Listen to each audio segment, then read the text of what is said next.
So JDPconf was born from us wanting to bring together great parts of work conferences, sharing ideas and challenges and kind of harbouring the support from the team and for the team, but to do it in a way that works with JDP and who we are. Lauren and I, Jason, Kieran, we all kind of got together and with a really detailed plan and a finalised itinerary. The guys said, let's do a conference somewhere cool and make it amazing. Okay, see ya. So we ended up landing on Bali because while a handful of us had been, it was brand new for the rest of the crew. So we thought it'd be a really great bonding thing, going to a new country together. We had a look at flights, Googled the weather and locked it in. The crew all arrived together at the airport. We picked them up, had some lays ready to go and headed to the accommodation in the middle of a torrential downpour. Good times.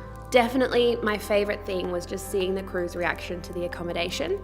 We worked really hard on finding a place that would be all to ourselves and something that a lot of us had never experienced, and their faces when they walked in was just really cool to see. Dinner on the first night was so beautiful. It was on a platform right next to the beach. We could hear the waves crashing right next to us, and oh my God, do not get me started on how good the steak was. We're kind of kept in the dark on most activities, which added to the surprise and fun of it all. But by far my favourite part was the morning of our first official day when we all had our JDPconf singlets on and piled into some minivans and were driving further and further, and we finally stopped and get to this little school in the middle of nowhere where about 50 kids are waiting for us and greet us with this big massive song welcoming us. And then we get handed buckets of paint and brushes and get straight to work painting the school. The kids got so into it and they were helping us out, chatting away in a language that we didn't even understand. We learnt their names, and even though it was so crazy hot, everyone was just sweating. It was so much fun. Seeing the crew get so involved with the kids, playing volleyball, getting paint everywhere, planting trees in crazy weather was just so heartwarming.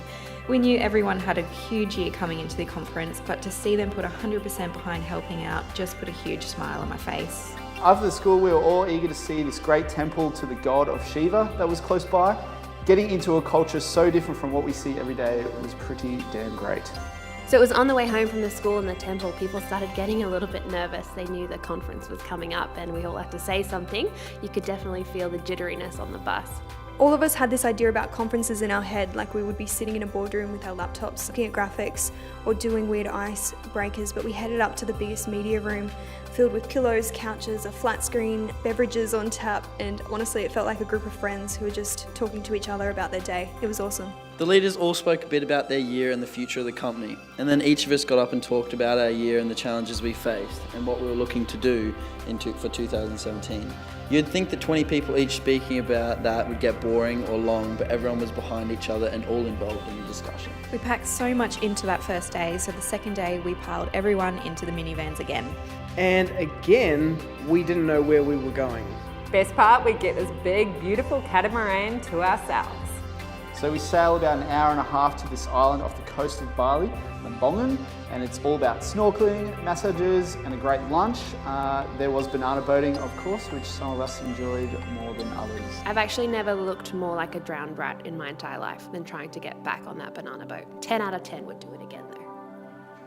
We found this little spot. It was almost carved into the side of one of the cliffs on the island, and it was set up with 2 massage beds.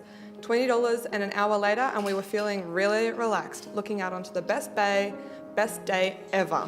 I'd been to Bali a few times before, and one of my favourite places is this Mexican restaurant called Motel Mexicola. Food is great, music is great, and I knew the crew would love it. Oh, the Mexican nut. Mexicola, for sure. Definitely Motel Mexicola. I don't want my mum to hear about this, but probably 80% of the night the whole crew was dancing on that table. We had the next day as a free day, so we'd crammed so much into the first few that we all kind of needed a sleep in or a little bit of medical attention. Just joking. Kind of. Kicked off the day with an 8 a.m. hot yoga class. Surprisingly, no one wanted to go with me. Spent the rest of the day exploring, and most people went for a massage and shopping. So Reese comes back to the villa and he won't stop talking about this barbecue joint, to the point where we all wanted to do a Balinese lunch before we all headed off, but he managed to convince us that the best way to end our trip to Indonesia was to get plates and plates and plates of Texas barbecue. I consider myself a bit of a barbecue connoisseur, and I will tell you that that food was actually very good.